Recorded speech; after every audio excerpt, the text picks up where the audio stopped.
Bonsoir et bienvenue à la séance ordinaire du Conseil du lundi, le 3 mai 2021. Alors, en tout début, une ouverture de la séance.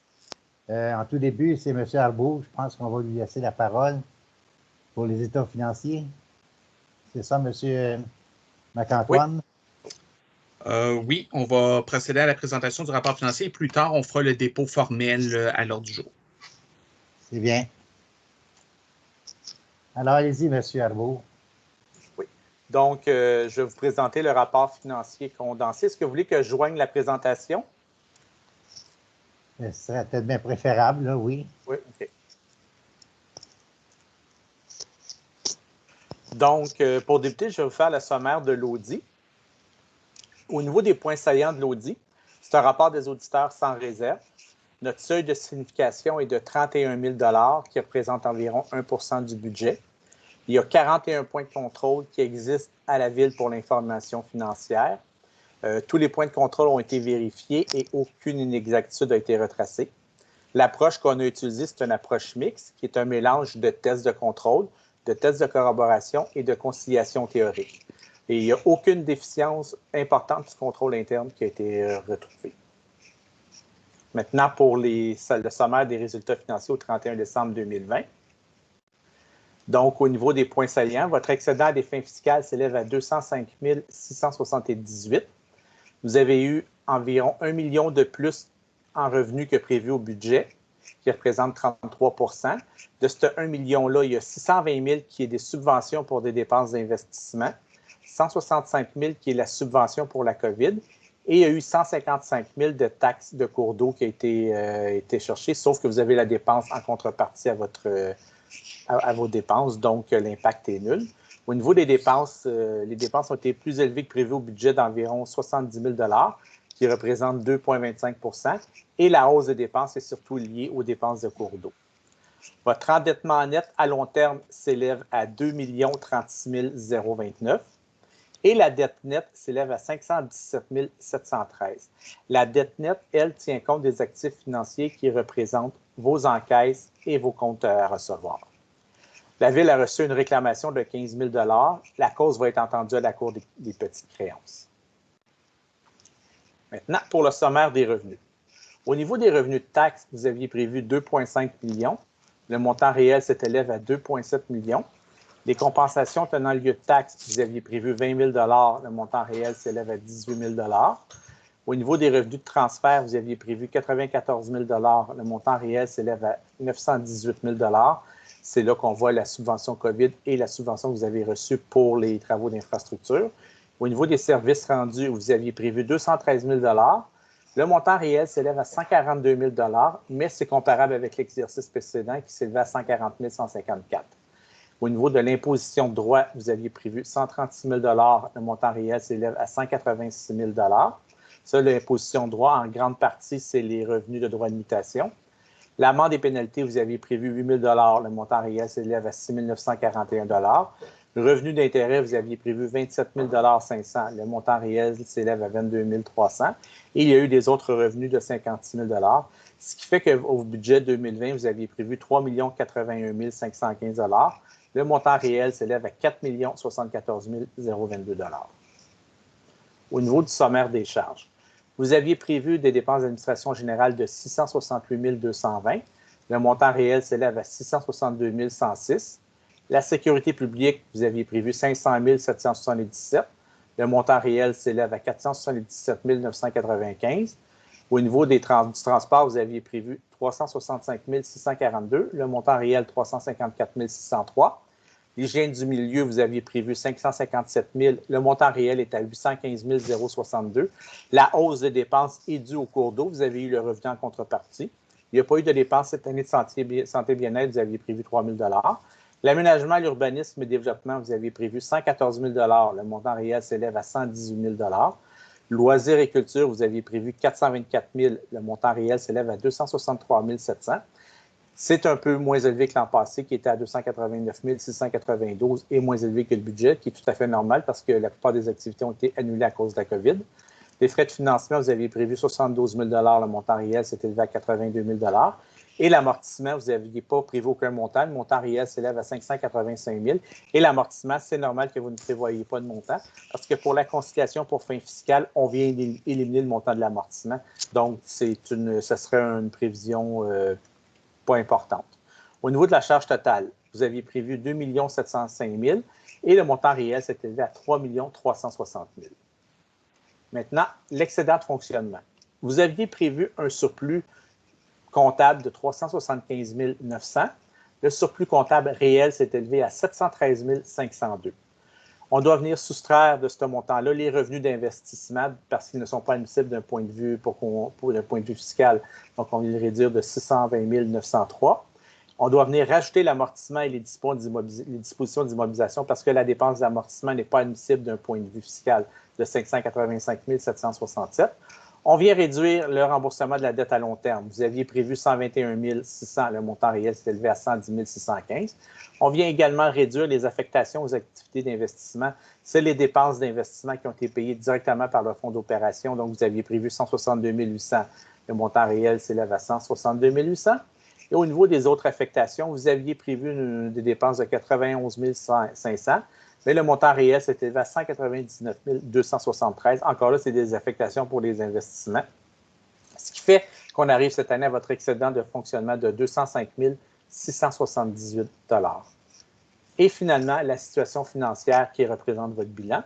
Vous avez prévu un actif financier de 2 654 491. Excusez-moi, l'actif financier s'élève à 2 654 491. Dans l'actif financier, il y a l'encaisse, il y a un dépôt à terme et il y a également les comptes à recevoir.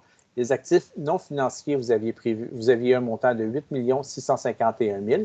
Le 8 651 000, c'est en grande partie vos immobilisations, ce qui vous donne un total d'actifs de 11 306 000. Et finalement, vous avez un passif de 3,1 millions. Dans le 3,1, les montants les plus importants sont vos comptes à payer et votre dette à long terme. Ce qui fait que votre excédent se détaille comme suit. Au niveau de l'excédent de fonctionnement non affecté, vous avez 528 638. L'excédent de fonctionnement affecté, 583 607. Les investissements qui sont en financé au cours des prochaines années de 336 290. Et l'investissement net dans les immobilisations et autres actifs représente en grande partie votre fonds d'immobilisation qui s'élève à 7 357 932 pour un total de passifs et d'excédents de 11 306 091 qui est égal à votre total d'actifs. Donc, ça représente les états financiers, un sommaire des états financiers de la municipalité de Saint-Alexandre pour le 31 décembre 2020. Est-ce que vous avez des questions?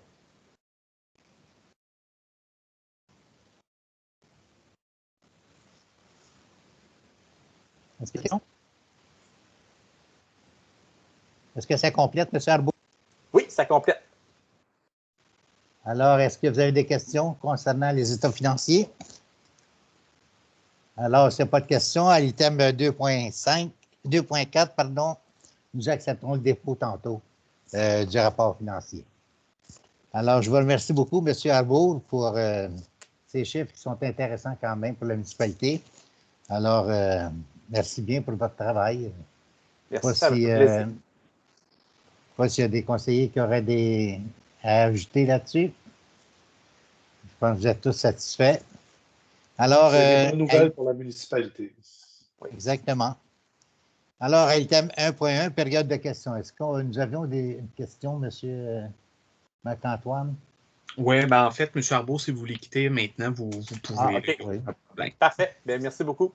Merci beaucoup, M. Arbeau. Merci beaucoup. Merci, au revoir. Merci. Bonsoir, M. Arbeau. Merci, au revoir. Alors, M. le maire, pour la période de questions, oui, j'en ai reçu une. C'est de la part de M. Guillaume Abelfaux. Donc, en fait, M. Abelfaux se demandait s'ils ont statué sur les travaux de la branche numéro 8 de la Rivière-du-Sud, et plus spécifiquement sur les terrains situés au niveau du village. Oui.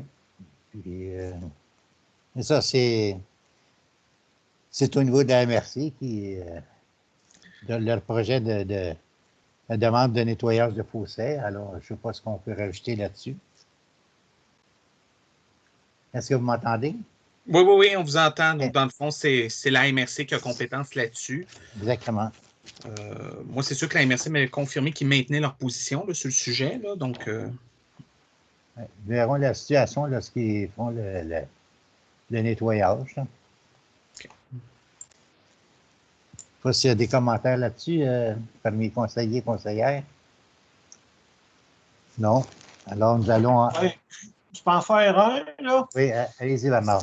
Je peux en faire un commentaire, mais c'est sûr que la MRC, ils savent très bien que s'ils exigent auprès des citoyens de grossir leurs tuyaux, il faut exiger également auprès du MTQ de conformer leur canalisation qui traverse la grande ligne. Là. Je pense qu'un ne va pas sans l'autre. Là.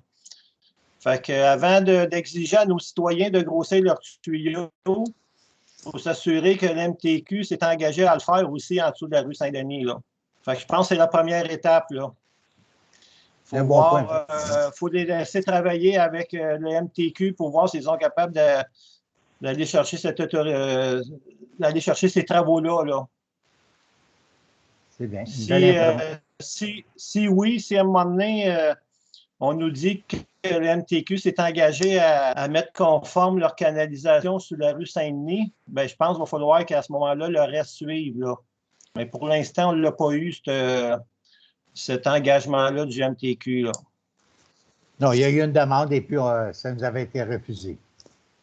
Alors, mais c'est bien d'attendre de voir la situation lorsqu'elle va se présenter, s'il y a lieu. Bien, là, je pense que la MRC doit travailler avec le MTQ pour voir à faire débloquer ça. Là. Je pense que la balle est dans leur camp. C'est ça. Les démarches sont déjà entreprises par la MRC. Là. Est-ce que ça va pour ça? Est-ce qu'il y en a qui veulent rajouter? Alors, nous allons aller à l'adoption de l'ordre. Monsieur le maire, oui, Stéphane a la main levée, je crois. Là. Ah, je ne l'ai pas vu. En fait, ouais, le bout de tronçon futur passe en avant de chez nous. Je ne voudrais pas parler de mon cas particulier.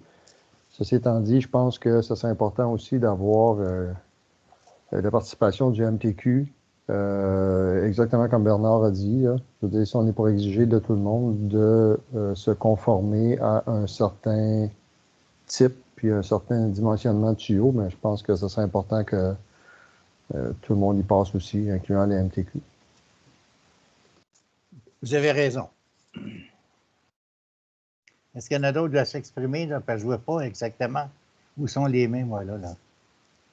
Les mains levées. C'est du ressort de la MRC. Exact. C'est ce que je disais tantôt. Les négociations, ça relève de la MRC. En effet. Est-ce qu'il y a d'autres rajouts? Ça va, alors nous allons à l'adoption de l'ordre du jour. Est-ce que vous avez des points à rajouter, M.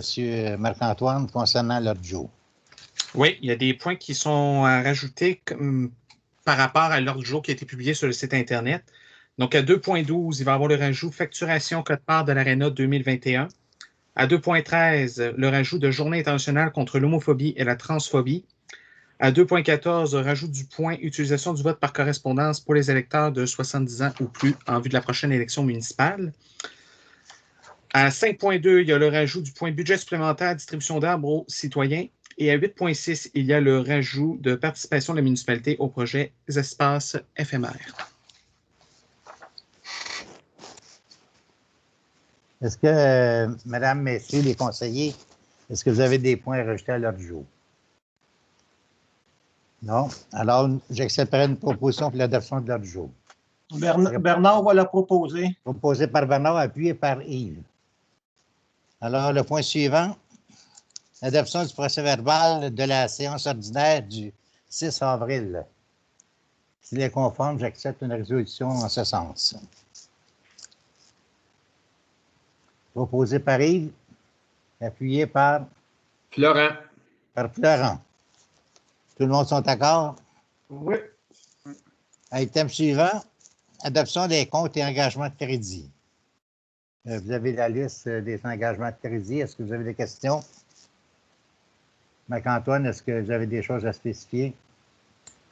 Pas spécifiquement, non. OK. Alors, j'accepte une résolution pour l'adoption des comptes et engagements de crédit. Ce serait proposé par Je vais le proposer, Jean-François. Jean-François est appuyé par... Qui appuie? Enfin, je ne vois pas la main, là. Il faudrait que vous nommiez votre nom. Par Yves. Tout le monde sont en accord? Oui. Oui, À d'accord. l'item 2.4, le dépôt du rapport financier 2020. Alors, il y a lieu d'accepter le dépôt du rapport 2020, qui est très intéressant. Alors, c'est seulement qu'un dépôt, ça ne prend pas de Non, de c'est exact. résolution Pour là-dessus. tout dépôt, on n'a pas besoin de proposeur. C'est ça. À 2.5, c'est le rapport sur les plaintes. Alors, pour les plaintes, est-ce qu'il y a des points, M. Marc-Antoine?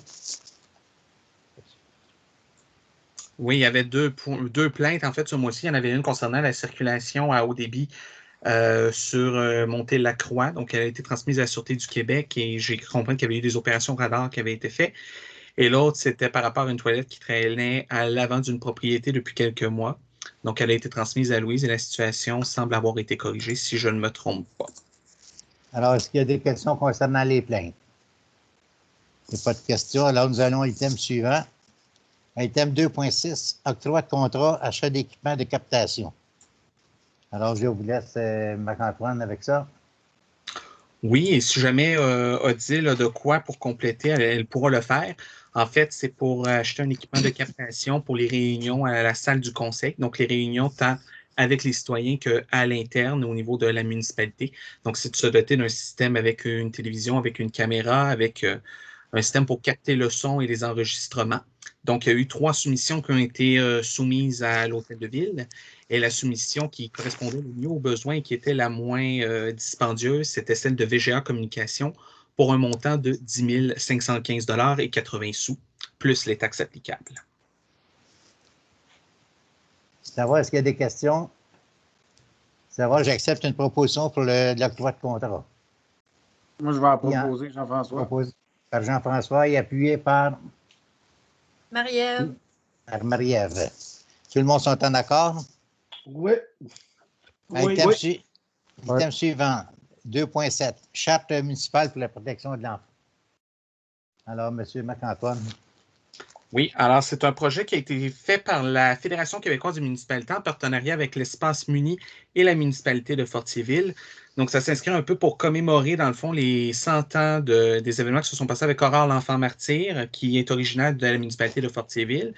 Paradoxalement, aujourd'hui, il y a le dépôt du rapport Laurent sur la protection de l'enfance. Et il y a eu les 2 ans, malheureusement, de ce qui s'est passé à Grenby avec la petite fillette.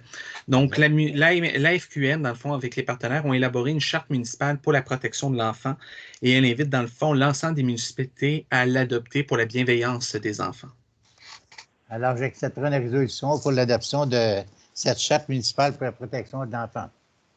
Qui en fait proposée par Stéphane et appuyée par Bernard. Ça va, l'item suivant. Tout le monde sont en accord? Oui. Oui. Tu voulais rajouter, Yves? Oui, je trouve ça très intéressant. Je veux juste amener 2 points intéressants. Je pense qu'il peut y avoir des discussions avec le comité sécurité sur cette question-là. Est-ce que nos premiers répondants, par exemple, pourraient avoir un rôle à jouer dans la détection ou dans l'intervention concernant de la maltraitance? Je ne sais pas, je réfléchis tout haut, mais je me dis qu'il y a peut-être des discussions à avoir avec le comité sur ce sujet-là. L'autre élément que j'ai trouvé intéressant qui est dans la charte, c'est de considérer les enfants comme étant des citoyens à part entière. Alors, il serait intéressant de trouver une façon de leur donner la parole pour qu'ils puissent s'exprimer et exprimer des vœux ou des désirs ou des besoins au conseil municipal. Alors, ça, c'est absolument intéressant. Et en dernier lieu, une charte alexandrine municipale sur cette question-là. Est-ce qu'on pourrait donc personnaliser, entre guillemets, cette charte-là vis-à-vis de notre réalité à nous, à Saint-Alexandre? Alors, j'ai l'intention de l'amener au comité de la politique familiale, mais il y a beaucoup de choses très intéressantes dans cette charte-là, M. le maire. Alors, si vous êtes en accord, ça me prend une résolution. Oui. La résolution a déjà été adoptée, M. le maire. Ouais. OK, ça va. Le point suivant, le 2, est-ce qu'il y avait des commentaires là-dessus sur ce que Yves vient de rajouter? Ça va. Le 2.8, avis de motion et dépôt du projet de règlement 21-381 concernant la répartition des coûts de nettoyage et d'entretien de la rivière du Sud de la branche 29. Ça, c'est concernant les paiements, M. Marc-Antoine. Oui, en fait, c'est des travaux d'entretien qui ont eu lieu sur cette rivière-là, cette branche-là, en fait. Donc, on a reçu la facture de la MRC et comme on a l'habitude de le faire, mais c'est de répartir selon les gens qui se trouvent dans le bassin versant. Alors, c'est un avis de motion qui donne l'avis de motion. Qui donne l'avis de motion? Yves donne l'avis de motion. Alors, nous allons au item suivant. Avis de motion et dépôt du règlement 21-383 concernant la gestion contractuelle.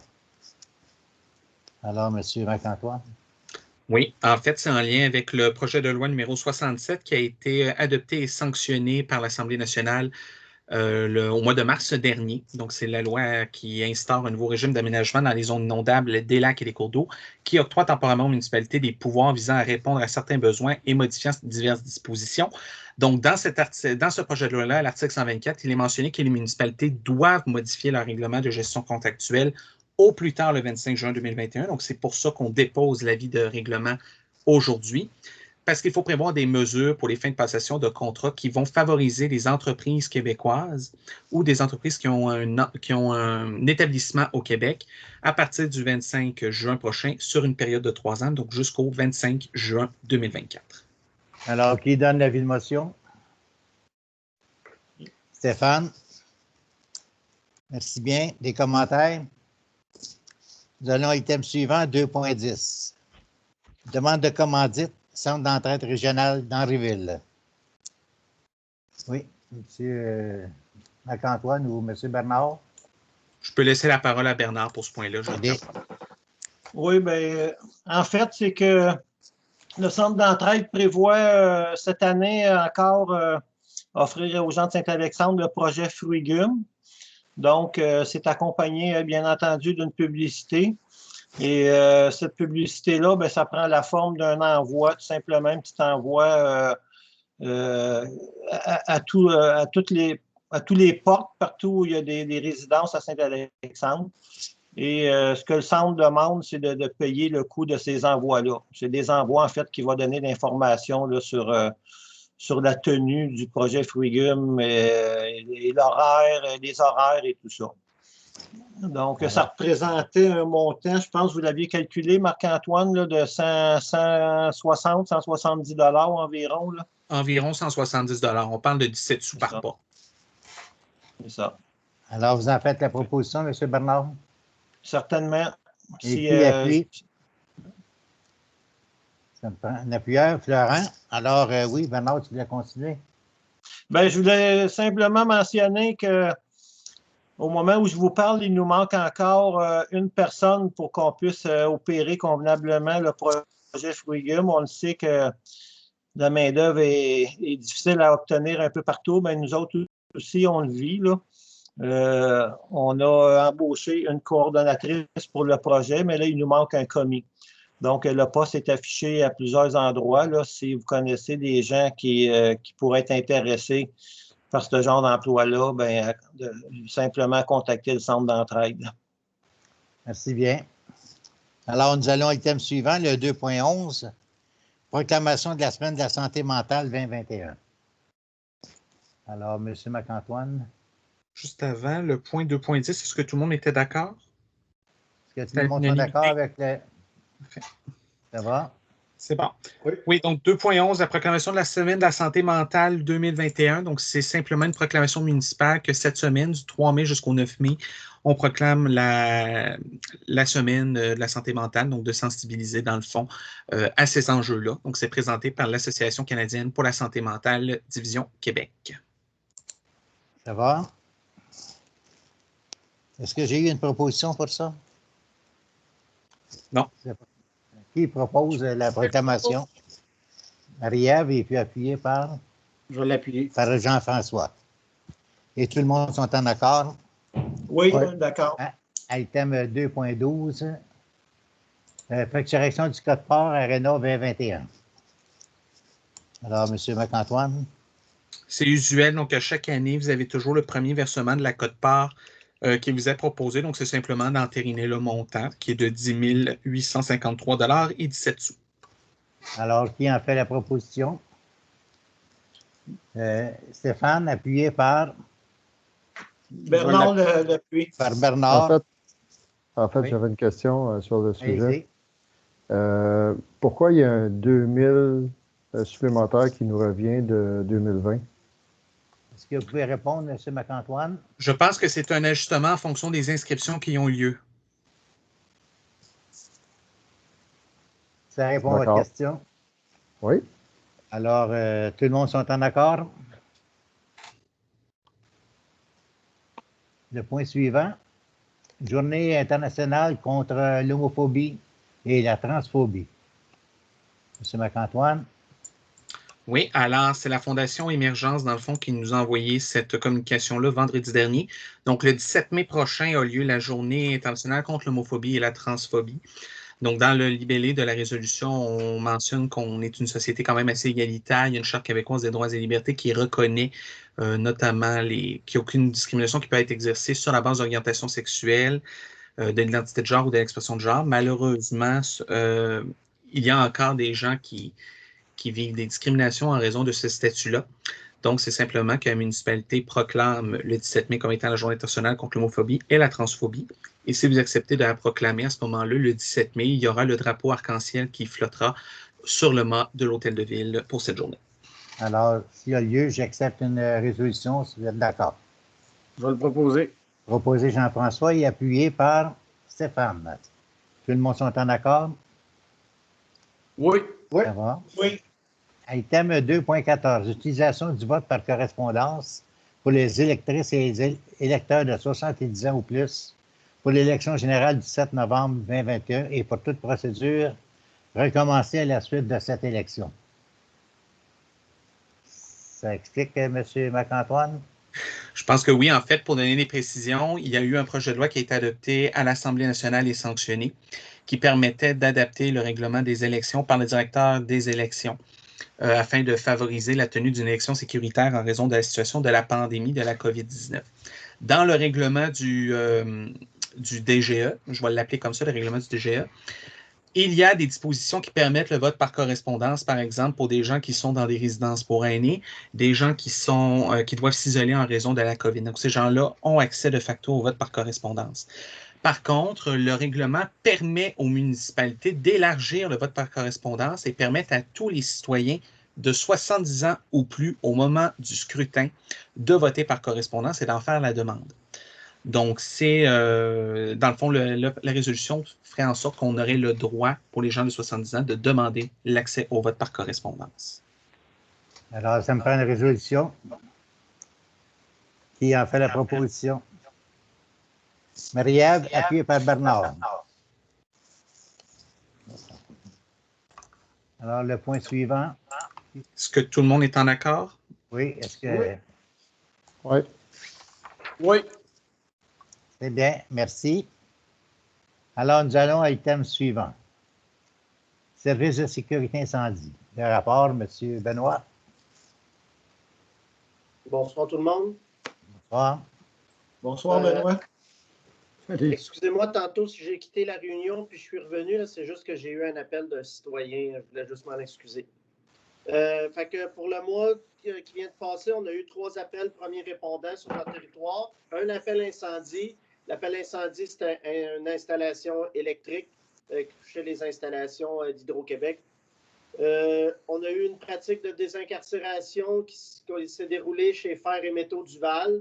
On a eu une commandite de Fer et Métaux Duval qui nous ont fourni des voitures pour pouvoir faire une pratique de désincarcération. Ensuite, on a eu les bancs d'essai pour les appareils respiratoires. Tous nos appareils ont passé leur banc d'essai. Il va y avoir la prévention qui s'en vient le samedi 15 mai de 9h à 13h. Cette année, on va faire les rues du Repos, de la Chute, du Lac du Soleil, Saint-Denis et la rue L'Homme. Autrement dit, on fait le cœur du village cette année. Si vous vous rappelez, pour la prévention, là, on sépare notre territoire en 5 sur 5 années. Et là, on est rendu au cœur du village pour cette année. Ensuite, je voulais vous parler ce soir du plancher de la caserne. Je m'étais fait poser la question là, par certains. Étant donné notre gestion contractuelle, j'avais une soumission qui était trop vieille, fait que j'ai dû refaire une soumission. Je pensais être capable de vous présenter ça ce soir, mais je n'ai pas reçu la dernière soumission, fait que je vais vous présenter ça dans une prochaine réunion de conseil. Ensuite, cette semaine, c'est la semaine de la sécurité civile qui se déroule du 2 mai au 8 mai. Alors, sur notre page Facebook, on va présenter des capsules là, qui vont parler de la sécurité civile, là, qui n'est pas seulement incendie, qui va toucher la sécurité civile en général. On va parler du kit 72 heures, on va expliquer c'est quoi le kit 72 heures. On va parler d'une trousse d'évacuation et ainsi de suite. Fait que, ça couvre pas mal mon rapport, M. le maire. Alors, il y aurait lieu de passer une résolution pour accepter le rapport du service sécurité incendie. Qui en fait? Oui, c'est le rapport concernant la première feuille. Là, parce qu'il y a un paiement, il y a des paiements là-dessus. Là. Alors, qui en fait la proposition? Je vais le proposer. Proposé Florent et appuyé par Yves. Tout le monde sont en accord? Oui, je suis d'accord. Oui. Item 3.2, campagne de sensibilisation contre la vitesse. Monsieur Marc-Antoine? Oui, en fait, c'est à la suite d'une recommandation de la part du Comité de sécurité civile et incendie qui ont étudié une proposition de campagne de sensibilisation pour la vitesse dans les rues de Saint-Alexandre. Donc, en fait, Odile, dans le fond, a travaillé là-dessus, nous a fait une suggestion qui était de se procurer des silhouettes humaines pour le projet de campagne de sensibilisation. La seule chose qui va nous rester à confirmer, puis c'est ce qu'on voulait voir avec vous ce soir, là, présentement, on prévoyait peut-être en acheter 2 qui sont flexibles, qu'on appelle, donc qui seraient en plein milieu des rues et qui pourraient être abattables, là, selon qu'elles soient frappées ou pas. Et sinon, c'est sur les côtés, donc des rigides, donc qui pourraient signaler dans le fond, faites attention, roulez moins vite à ce niveau-là. Donc, c'est une initiative qui est utilisée dans plusieurs municipalités. Qui vise à humaniser, en fait, la campagne de sensibilisation que l'on veut faire. Donc, il y aurait lieu de passer une résolution pour autoriser la dépense pour l'achat de ces silhouettes auprès de Qualitech. Donc, on parle d'un montant de 2 730 plus les taxes applicables et d'autoriser un budget de 200 $ également pour la production de vidéos en lien avec la présente campagne de sensibilisation si jamais on avait besoin d'embaucher un comédien enfant pour faire des voix de vidéos qui seront circulées sur nos réseaux sociaux pour sensibiliser les gens. Alors, si vous êtes en accord avec cette campagne de sensibilisation, j'accepterai une résolution. Qui en fait la proposition? Yves et appuyé par Stéphane. Est-ce qu'il y a des questions? Tout le monde est en accord? Oui, Marie-Ève? Je voudrais remercier la personne instigatrice de ça. Là, je pense que c'est au cœur de nos discussions, là, les dernières séances, la sécurité des résidents. Je pense qu'il ne faut pas hésiter non plus à dénoncer avec la Sûreté du Québec, qui sont assez présents, qui sont même plus présents. Merci à Louise là, de faire les interventions nécessaires en ce sens-là. Je pense qu'il y a des citoyens qui ne savent pas où se tourner, donc ils se tournent vers les spotted de Saint-Alexandre ou les sites Facebook, mais n'hésitez pas à vraiment donner les renseignements à la Sûreté du Québec. C'est important. Vous pensez peut-être que ça ne donne rien, mais chaque citoyen qui va dénoncer un véhicule qui roule trop vite, c'est un citoyen de plus qui le fait. Donc, c'est important. Puis la campagne va être assez importante également. Je pense qu'on prend tous les moyens, puis bravo là, au comité sécurité, bravo aux communications et tout ça. Là, je pense que c'est un engagement que le Conseil doit faire pour la sécurité des tout-petits qui commencent à se promener à vélo puis à aller dans les rues, même les personnes qui marchent là, beaucoup. C'est juste ça qu'on a à faire, hein, marcher puis se promener dans notre beau village. Donc, il faudrait le rendre sécuritaire pour tout le monde. Alors, je pense que tout le monde peut y mettre du sien en dénonçant aux bons endroits. Et j'invite également les citoyens ou nos visiteurs à respecter les limites. Merci. C'est un excellent point, ça, Marie-Ève, parce que quand on a proposé finalement de mettre des vraies personnes, en tout cas des silhouettes de vrais enfants, mais on voulait que ça frappe dans l'imaginaire des gens aussi, puis qu'ils comprennent bien que quand ils font de la vitesse dans nos rues, ben ça touche nos enfants. Fait que le fait d'avoir des silhouettes qu'on va pouvoir déplacer à travers le village, ben je crois que ça va être... C'est un élément pour débuter, si on veut, pour améliorer la circulation. C'est sûr que c'est pas le plan de communication en entier, mais c'est un élément qui va nous permettre de débuter rapidement et de faire de la prévention immédiatement cet été. Voilà. Est-ce qu'il y a d'autres commentaires? Je joins ma voix à Marie-Ève. C'est une excellente initiative, puis on va espérer qu'elle fasse effet là, en termes de choc là, au niveau des conducteurs. Alors, bravo. Alors, moi de même, quand j'ai vu passer le courriel qui nous donnait cette information-là, j'ai trouvé l'idée excellente. Je pense que ça devrait être je pense que ça devrait être assez choc là, pour ça donne des bons résultats, là, des résultats escomptés. Là. Très bonne idée. Oui. Alors, savoir, est-ce qu'il y avait d'autres commentaires? Nous allons à l'item suivant, qui est le transport. Dans le transport, à 4.1, embauche des cols bleus saisonniers. Monsieur Marc-Antoine? Oui, en fait, pour l'été, il y avait les cols bleus saisonniers qu'il fallait embaucher. Donc, on a fait un offre d'emploi. Il y a eu 8 candidatures. Les entrevues ont été menées par Louise et Yann. Donc, elles s'en sont occupées. Et en fait, j'ai pris les 2 noms qui m'avaient été soumis pour embaucher. Donc, on parle de M. Guillaume Rochette-Marion et de M. Benjamin Guillaume Desjardins. Ça me prend une résolution si vous êtes en accord. Qui propose Marie-Ève, appuyée par? Je vais l'appuyer. Par Jean-François. Tout le monde sont en accord? Oui. Oui, d'accord. Oui. Ça va? Oui. Merci bien. Nous allons à l'item suivant. Qui est l'hygiène du milieu, fréquence de la collecte des matières recyclables. M. Marc-Antoine? Oui, peut-être là-dessus, je vais commencer et je vais inviter M. Berthiaume, dans le fait, à compléter, dans le fond. Donc, c'est tout simplement un projet de résolution qui vise à la municipalité à faire part de son insatisfaction face à la collecte des recyclages qui est maintenant rendue aux 2 semaines et non aux semaines. Donc, de demander à Compo au Richelieu, dans le fond, de reconsidérer leur décision et d'amener de ramener la collecte, dans le fond, à 1 semaine dans le but de mieux servir nos citoyens à ce niveau-là. Donc, je vais peut-être laisser M. Berthiaume compléter la présentation de la résolution. Alors, Oui, Jean-François? Oui, en fait, ce que ça amène à faire, cette résolution-là, c'est qu'au fil des mois, on a constaté, parce que ça fait quand même un certain temps qu'on a une collecte aux 2 semaines, puis on s'était donné du temps là, à l'automne pour dire, bien, on va regarder qu'est-ce que ça donne au niveau de la collecte aux 2 semaines. Puis finalement, bien, force est de constater qu'il y a encore une grande insatisfaction auprès de nos citoyens. Puis là, je pense qu'il faut qu'on comprenne aussi qu'on est dans une situation où les gens consomment beaucoup à la maison. On a beaucoup de livraisons, des boîtes. Tu sais, la campagne au niveau des communications là, pour changer nos méthodes, nos habitudes, je trouve qu'ils n'ont pas été optimales. Donc là, on a un défi, puis on a beaucoup de recyclage. Là. Vous voyez, ça fait déjà 1 semaine que le bac est passé, puis le mien est encore plein. Là. Fait que là, je me dis, là, puis je ne suis pas tout seul, là, je pense que c'est dans pas mal tout le village. Alors, pour la période de la pandémie, pour une période d'1 an, je pense qu'on devrait demander à Compo Richelieu de remettre en vigueur les collectes aux semaines là, pour nos citoyens. Donc, de là part, si on veut, là, le projet de résolution. Alors, vous en faites la proposition? Je la propose, effectivement. Alors, qui appuie cette? Florent? Florent, vous appuyez? C'est bien, est-ce que tout le monde sont en accord? Oui, j'appuie, mais j'aurais une question aussi. Allez-y. Allez-y avec votre question. La résolution, on l'envoie à toutes les municipalités du MRC, Marc-Antoine?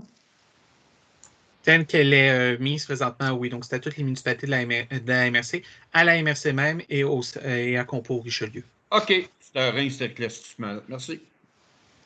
Alors, tout le monde sont en accord? Marie-Ève, vous vouliez parler? Oui, ben j'avais juste une petite question ou peut-être un commentaire. Moi aussi, j'appuie la résolution dans la mesure où on fait notre effort pour répondre aux plaintes de certains citoyens ou même à nos besoins en tant que citoyens, puis c'est bien de l'avoir apporté. Moi, j'aimerais cependant aussi, tu sais, on est à l'écoute, mais je pense qu'il faut que ça soit du donnant-donnant, que les citoyens s'engagent aussi à revoir peut-être leur façon de consommer ou de... Là, il faut que je m'écoute aussi en vous disant ça, de revoir les habitudes et surtout les habitudes de recyclage. Il y a plusieurs choses qui vont dans le bac brun. Donc, on pourrait peut-être prendre d'autres initiatives dans la prochaine année avec le comité environnement ou autres personnes intéressées à s'y impliquer pour vraiment sensibiliser les gens davantage. Ça nous est arrivé rapidement, le bac brun puis la collecte aux 2 semaines. Je pense qu'il faut que les gens comprennent que c'est temporaire. Donc, on fait cette demande-là, mais au bout de la ligne, c'est pas nous qui avons le contrôle. C'est Compo qui est une entité indépendante. Donc, on emboîte le pas là, avec certaines autres municipalités, mais c'est tout ça un engagement. Je pense que les citoyens doivent prendre et être conscients qu'on le fait, mais de manière temporaire, dans la mesure où il faut changer nos habitudes, tout le monde. Dans le projet de résolution, Marie-Ève, on a pris soin aussi d'inscrire que la municipalité de Saint-Alexandre a souscrit à l'objectif de réduire à la source là, la production de matières résiduelles. Donc, pour nous aussi, c'était important de dire qu'il faut qu'on change nos habitudes, mais ça va prendre un certain délai. Ça ne peut pas être instantané. Et en attendant, il faut qu'on n'a pas le choix de mettre les choses en place pour qu'on puisse y arriver collectivement. Oui, pour ne pas perdre, pour ne pas endommager davantage là, ce qu'on a mis en place, là, la récupération. Là. Effectivement. Bravo. Est-ce qu'il y a d'autres commentaires? Tout le monde est en accord avec la résolution? Oui. Alors, nous allons au thème suivant, le 5.2, qui est le budget supplémentaire pour la distribution d'arbres aux citoyens. M. Marc-Antoine. Oui, en fait, on est en train de préparer, dans le fond, l'activité de distribution d'arbres aux citoyens pour le 15 mai prochain. Donc, on a choisi les arbres, dans le fond, au niveau de l'interne et à ce niveau-là. Cependant, il me manquerait peut-être un petit 200 $ sur le 2000 budgété là, à cause des frais de livraison des arbustes, dans le fond. Donc, c'est simplement pour entériner cette petite dépense supplémentaire. Alors, qui en fait la proposition? Je vais la proposer. Stéphane, appuyé par Jean-François. Ouais. Je m'excuse, j'ai une question. Pardon, oui, allez-y. Les citoyens demandent beaucoup là, les essences et tout ça. On confirme que ça va être connu une semaine avant, puis les méthodes de livraison et tout ça. Ils vont être bien informés, juste à être certaine là, que le message passe bien, ça rentre bien. Tout à fait. Tout à fait. Parfait. Merci. Alors, nous allons à l'item suivant, santé et bien-être, c'est rien de spécial, aménagement, urbanisme et développement. À 7.1, service de l'urbanisme, le rapport. Madame Louise. Bonsoir tout le monde. Ça va bien? Madame Louise. Oui, dans le courant du mois d'avril, j'ai eu 46 permis. Voulez-vous que je vous les nomme toutes ou avez-vous regardé le rapport? Non, donne le montant au bout. OK. Le montant la valeur des permis, c'est 803 760 $. Le montant de la valeur des montants, c'est 1 270 000. Non, c'est 1270. Excusez-moi. Fait que c'est bon. Fait que c'est mon rapport, ça, de permis. Puis dans le courant du mois de mai, la semaine prochaine, on va commencer à flusher les bornes fontaines. Ça devrait bien aller. L'abreuvoir pour mettre dans le parc est commandé. Je devrais l'avoir d'ici peu. L'afficheur de vitesse aussi est commandé. Il s'en vient pour, mettons, dans la grande ligne. Puis j'attends des soumissions pour le lignage de rue, puis le fauchage, puis des broussaillards aussi. J'attends d'autres soumissions. Mais connaissez-vous d'autres personnes qui font des brousaillages? Ils sont très rares. Fait que c'est ça. Fait que dans le courant du mois, la prochaine réunion devrait avoir les soumissions qui nous manquent. Ça va, est-ce qu'il y a des questions, Mme Louise? Oui. Oui. Allez-y. Simplement, pour le rinçage des bornes fontaines, les citoyens vont être avisés que peut-être ça peut altérer un petit peu la coloration de l'eau et tout ça. Là. Oui. Odile a préparé ça. C'est envoyé d'aujourd'hui. Super. Pour qu'il l'aille la semaine prochaine. Ça va, est-ce qu'il y a d'autres questions? Oui, juste une petite question. Oui, Bernard, je m'excuse, je vais lever ma main après. OK. Bon. Oui, Bernard. Louise, pour le fauchage, on a une entreprise, Saint-Alexandre, qui a fait du fauchage. Est-ce qu'il a été approché pour déposer une soumission, quoi? Ou? Entreprise Bergeron, tu parles, toi? Oui, c'est ça. Oui, non, ils n'ont pas le temps. Ils ont envoyé une lettre aujourd'hui comme quoi qu'ils n'avaient pas le temps de s'excuser de l'invitation. Qu'il n'y avait pas le temps pour faire ça. OK. Marie-Ève?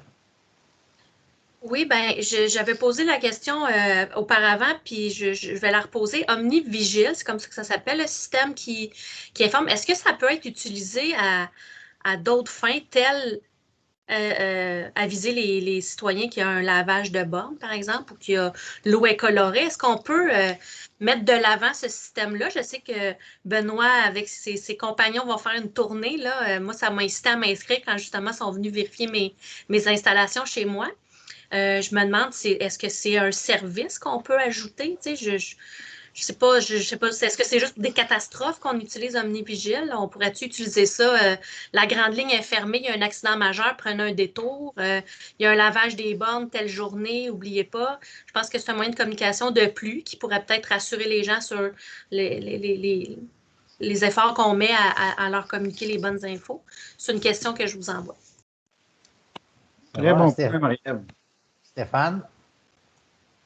Oui, en fait, je vais prendre le premier bout. Benoît, tu pourras peut-être compléter si tu veux, là, mais on a, en comité SSI, on en a parlé à quelques reprises, d'utiliser justement Omnivigile à d'autres fins que seulement des catastrophes ou des urgences ou quoi que ce soit. Tout le monde semblait d'accord pour l'instant sur le sujet. Faut juste, c'est comme la limite entre l'essentiel puis bon, écoute, ça serait le fun. Là. C'est juste ça. Fait qu'il faut trouver une façon de se mettre une limite quand même, puis de ne pas dire oui, on a encore, je sais pas, on a encore des palettes de chocolat à vendre à la municipalité. Fait que la limite entre ça, puis la grande ligne est fermée, elle est où? C'est juste ça. C'est le questionnement qu'on avait. C'est juste ça. Savoir s'il y avait d'autres commentaires. Mais en même temps, on ne l'a pas utilisé bien depuis qu'on a mis en place ce système-là. Fait que moi, j'aurais absolument rien contre qu'on l'utilise pour promouvoir le fait qu'il va y avoir une coloration de l'eau. Là. Ça va éviter bien des discussions inutiles. Ça va? Ça va pour tout le monde? Oui, Benoît? Benoît, vous avez la main levée? Oui. Oui, c'est ça. C'est juste pour renchérir un peu ce que Stéphane et Jean-François ont dit.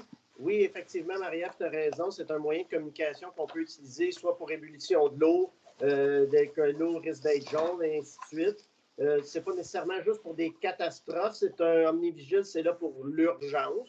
Que la grande ligne est fermée, qu'il y a un détour, tant qu'à moi, c'est une urgence. C'est des choses, mais ne pas l'utiliser pour des communications de la municipalité qui est seulement informative, si tu veux.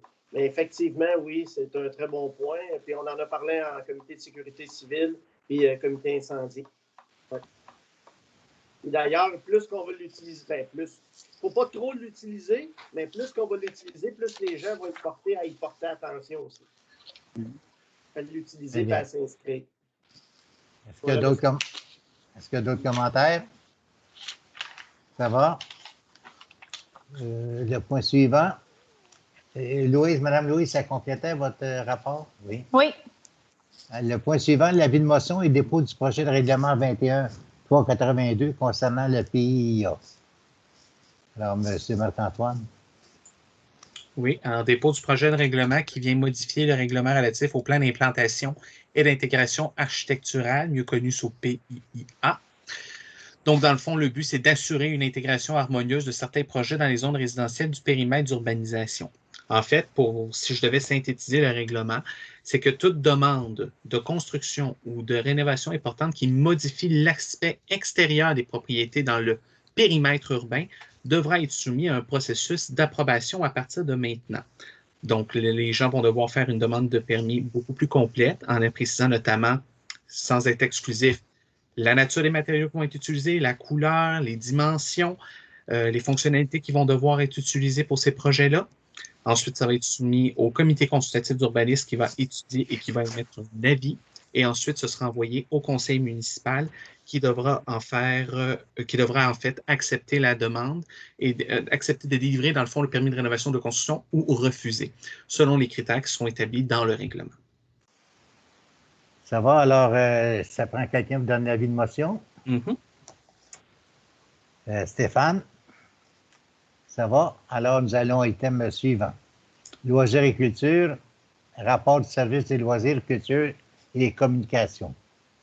C'est Mme Odile, je crois. Oui, Alors, bon. Mme Odile, c'est à vous la parole.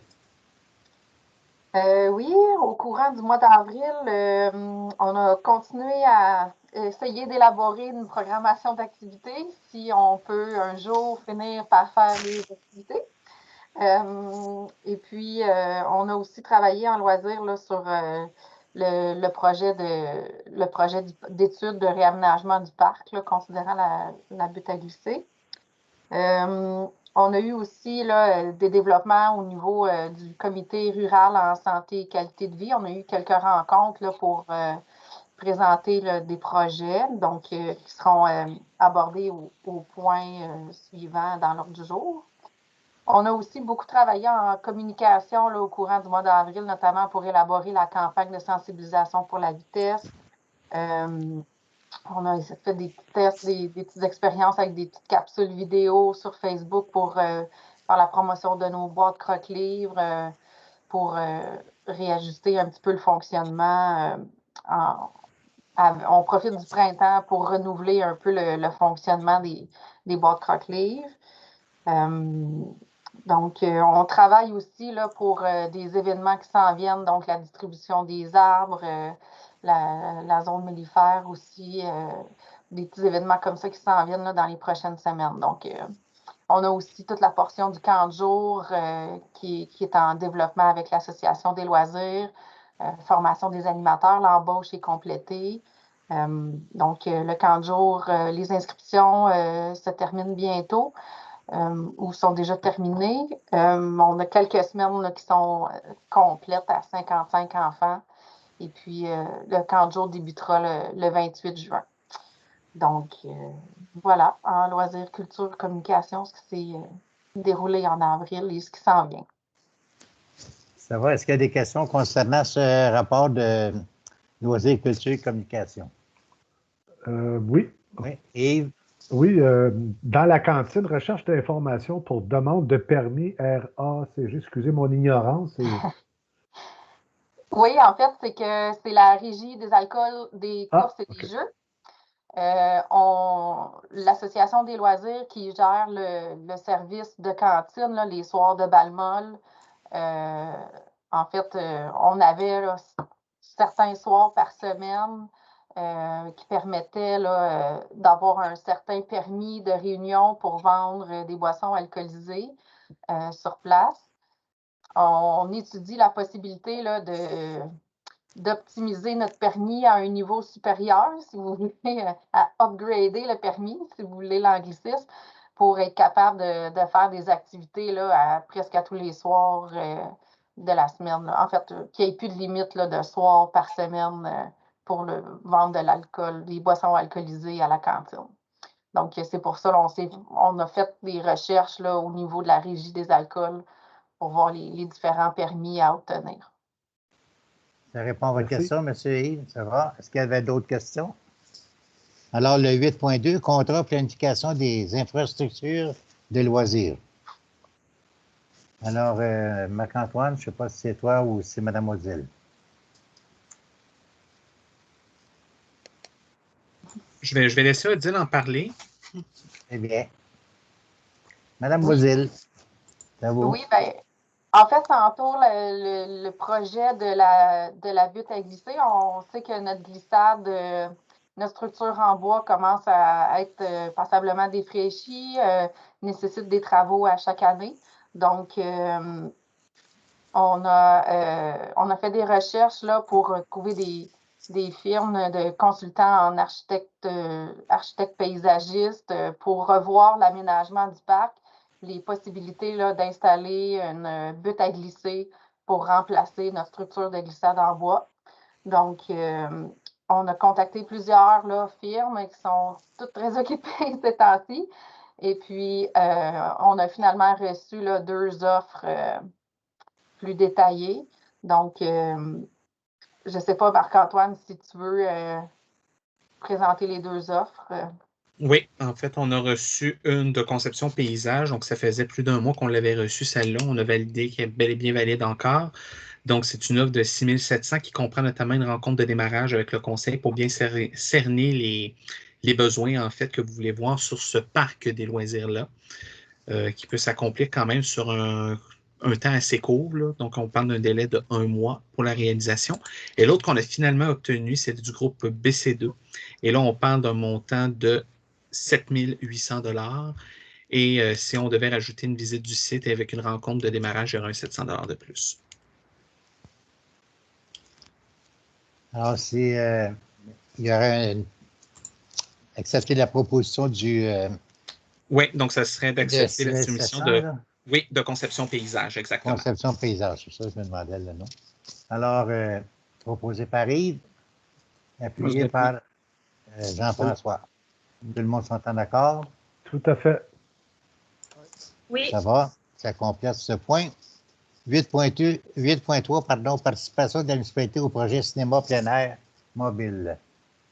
Madame Odile?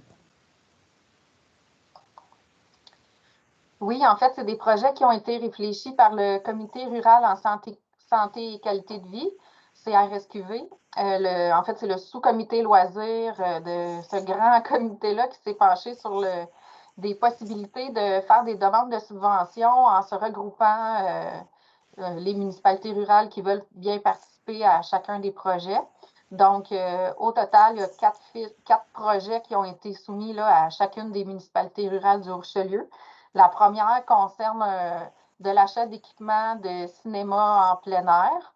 Donc, le territoire serait divisé en secteurs, en 4 secteurs.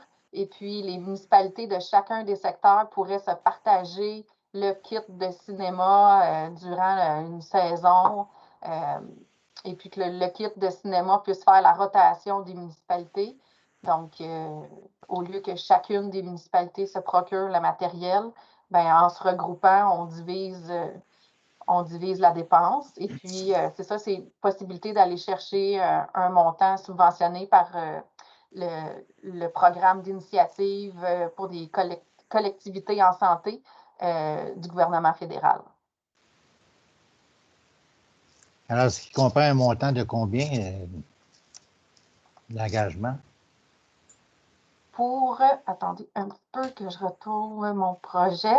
Donc, pour le projet de cinéma en plein air, le coût total du budget serait de 52 800 $, mais chaque municipalité participante aurait un montant d'environ 812 $ à payer de sa poche.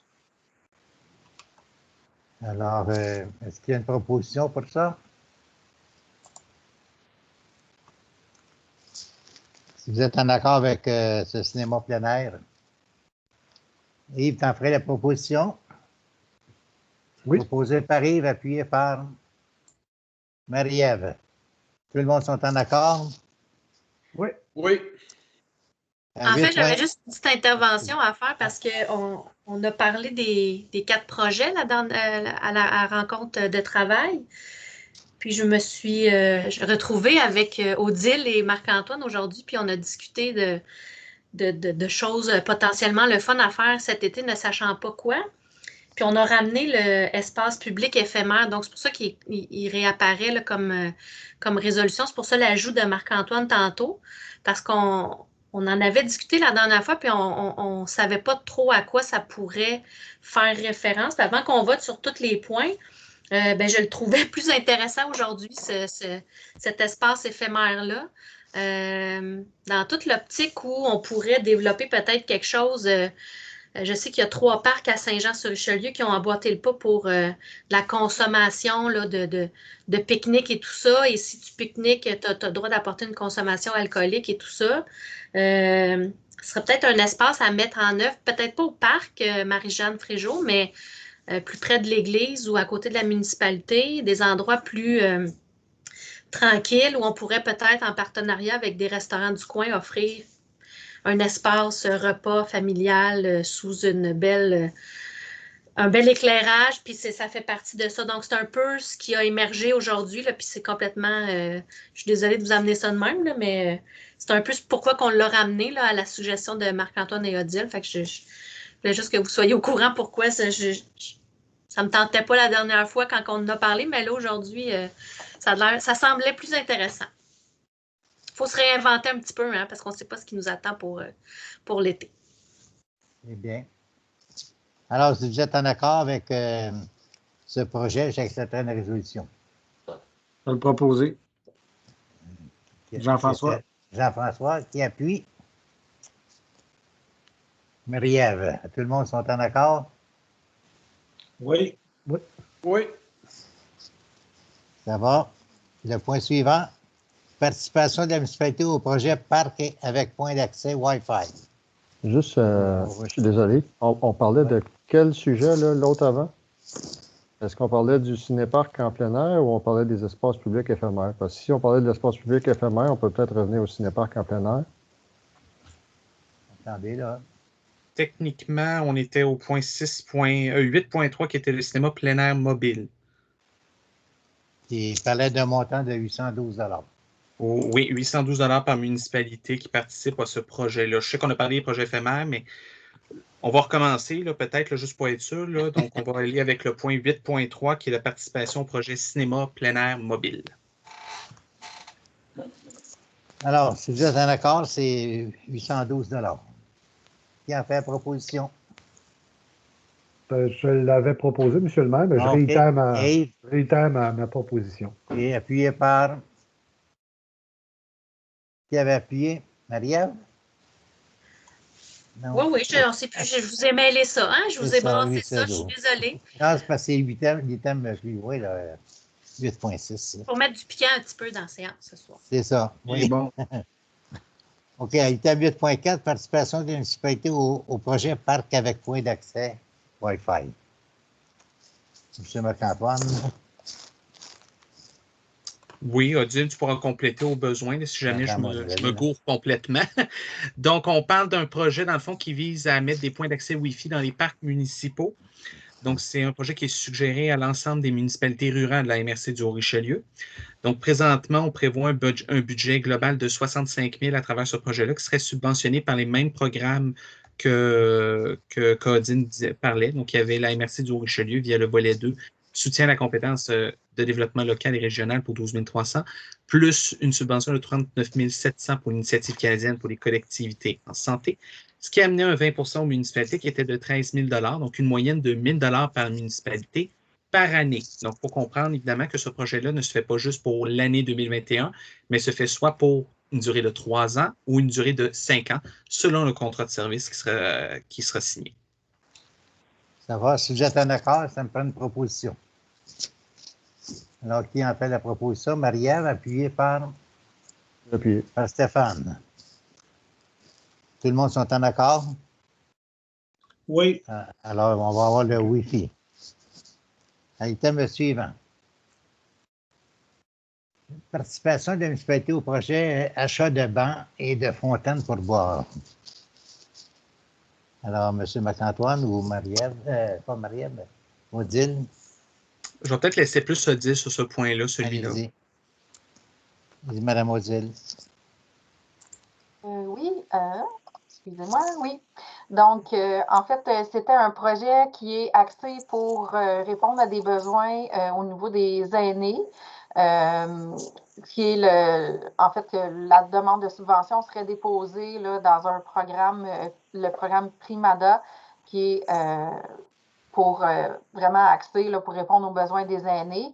Donc, le projet propose l'achat de bancs et d'une fontaine pour boire par municipalité pour que les bancs et les fontaines soient disposés là, sur un circuit ou près des endroits où les aînés peuvent aller prendre une marche, prendre de l'air, puis avoir certaines facilités là, pour un endroit pour se reposer, s'abreuver durant la petite marche. Donc, en gros, c'est ça le projet. Donc, le budget total est de 32 000 $. Il y aurait une portion de 25 000 $ qui est demandée à la subvention du programme Primada. Puis, il y a une participation des municipalités, là, environ 538 $ par municipalité pour participer.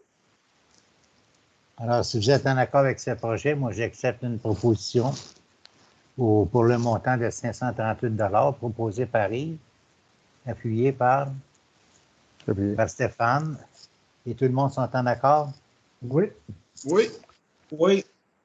Ça va. Alors, nous allons au thème suivant. Participation de la municipalité au projet Espace public éphémère. Madame Odile.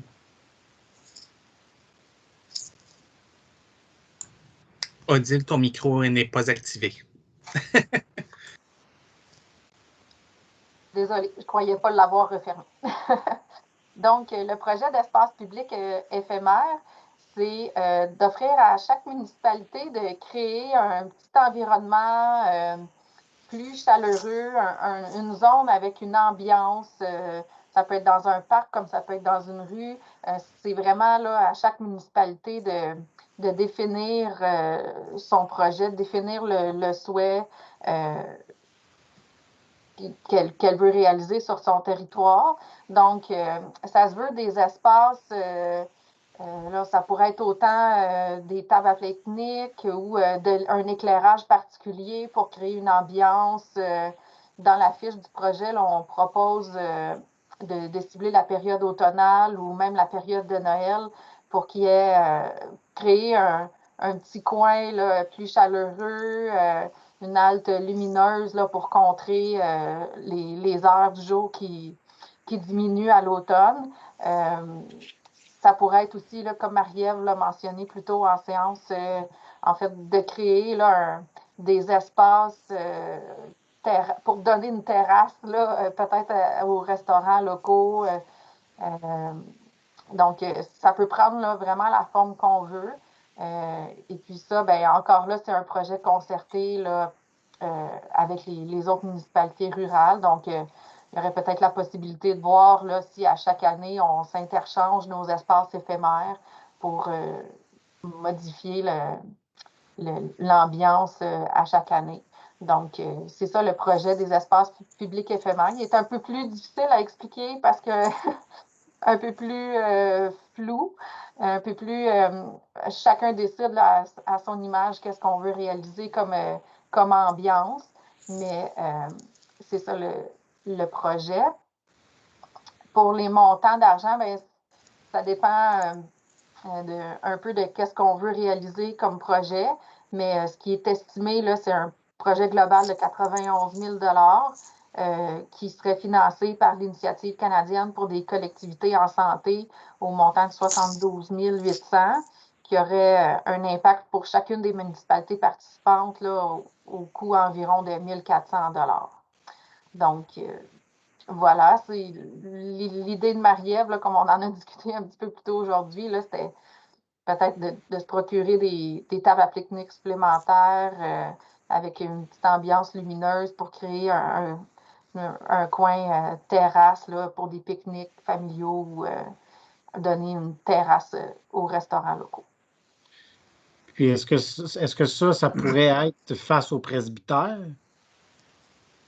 En fait, on l'installe, on cible l'endroit où on voudrait. C'est sûr que le presbytère n'est pas un terrain qui appartient à la municipalité. Il faudrait demander la permission à la fabrique, mais il n'y a rien d'impossible. Sinon, y a-t-il un autre endroit que vous voyez qu'on pourrait mettre ça? Ben, c'est sûr que le parc Marie-Jeanne Fréjot est l'endroit le plus fréquenté. Donc, ça a ses avantages, ça aussi ses désavantages. Ça pourrait être de l'ambiance lumineuse là, simplement sur la rue principale. Mais ça ne serait pas mauvais de le faire pour les jeunes familles qui veulent aller au parc en même temps que prendre un repas. Puis, les enfants peuvent jouer pendant ce temps-là. Tu sais, mais c'est une bonne idée. Moi, en tout cas, je le proposerais là. Comme je l'ai dit tantôt, je le proposerais. Alors, proposé par Jean-François et appuyé par Bernard, vous aviez une question? Ben, un commentaire, là. Quand je me promène, que je vois dans les parcs des municipalités, il y a certaines municipalités environnantes qui ont des belles pergolas dans leur parc. Puis je trouve que ça amène un beau cachet dans un parc. Puis peut-être que ça l'offrirait aux gens l'environnement que vous recherchez, là. Fait que c'est une suggestion, tout simplement. Là, je vous laisse je vous laisse le soin d'analyser cette idée-là, tout simplement, puis de faire des comparaisons, voir si c'est ça qui est souhaitable. Là. Alors, est-ce que tu appuies le projet, Bernard? Bien, certainement. Alors, Peu importe ce que sera l'idée retenue, là, dans son ensemble, le projet il est intéressant. Là. alors, est-ce que tout le monde sont en accord? Oui. Ah, mais en même temps, ton projet, Bernard, de mettre une pergola, c'est une très bonne idée. Puis ça, ben, quand on va faire une rencontre de démarrage avec la compagnie qui va faire l'aménagement paysager, là, ça serait un très bon moment pour le proposer, ça. Il n'y a pas de problème. Il y a plusieurs années, ce n'est pas la première fois que je propose de mettre en quelque part dans la municipalité ce genre de petite installation-là. Je pense que ça apporte un beau cachet, puis c'est peut-être le temps ou jamais là, de passer à l'action. Là. Alors, ça va, ça a été proposé et appuyé. Est-ce que tout le monde sont en accord? Non? Oui. Oui, c'est bien. Alors, l'item suivant, la correspondance. Vous avez la correspondance. Vous avez des points importants, demandez à Marc-Antoine va vous répondre. Correspondance. Il n'y a rien de spécial. Ben, si je peux juste préciser que dans le fond, dans une des correspondances de la MRC du Richelieu, il y avait la résolution 16-222-21. Donc, c'est tout simplement la MRC qui me remettait un avis favorable à LCPTAC en vue de dézoner la petite parcelle de terrain qu'on a acheté en vue de l'agrandissement de l'école. Là. Donc, pour le dézoner, pour le rendre institutionnel. C'est bien.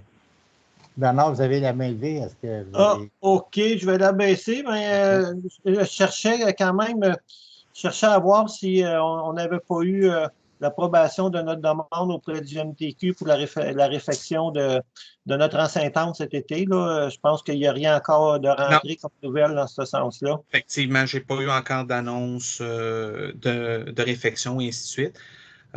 Clairement, dès que j'ai une réponse, je vous en fais part dans les plus brefs délais, là, ça c'est certain. Également, dans le correspondant, je veux juste vous mentionner qu'il y a également le rapport d'activité pour le premier trimestre 2021 de ProAnima. Donc, je vous invite à le consulter. Si jamais il y a des questions, n'hésitez pas à venir à me revenir à ce moment-là. Alors, dans les affaires diverses, est-ce que vous avez des points spéciaux? Rien de spécial.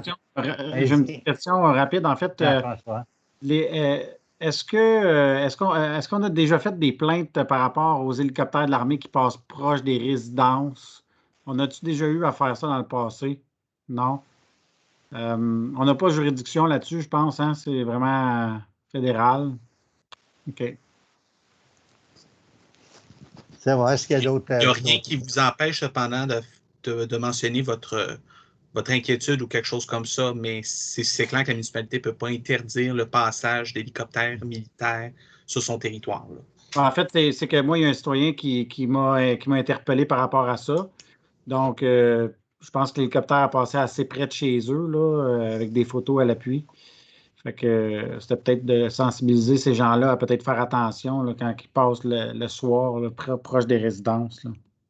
Ou rendu là, c'est aux citoyens également de contacter son député fédéral à ce moment-là. Parfait. C'est juste ça que je voulais savoir. Merci. Des fois, ils vérifient s'il n'y a pas des cultures spéciales aussi. Ça prendrait. Ben, à ce temps-ci de l'année. Non, pas à ce temps-ci, là. Attendez que ça pousse. Mais effectivement, je les vois, ils se promènent assez proches. Je me disais peut-être un coup de bazooka dans leur direction, ça allumerait des lumières, mais enfin. Mais est-ce que tu as un bazooka chez vous? Non, monsieur le maire. La gomme, tu parles, là, la gomme. Oui, c'est ça. Ah, ouais. Mais moi, ça arrive souvent qu'ils passent proche de chez nous, puis je trouve ça intéressant parce que ça met de l'action. Bon. Il passe alors, à deux. Est-ce qu'il y avait d'autres points dans les affaires diverses? S'il n'y a pas d'autres points, nous allons à l'item suivant, qui est la clôture de la séance. J'accepterai une résolution pour la fermeture de la réunion de ce soir.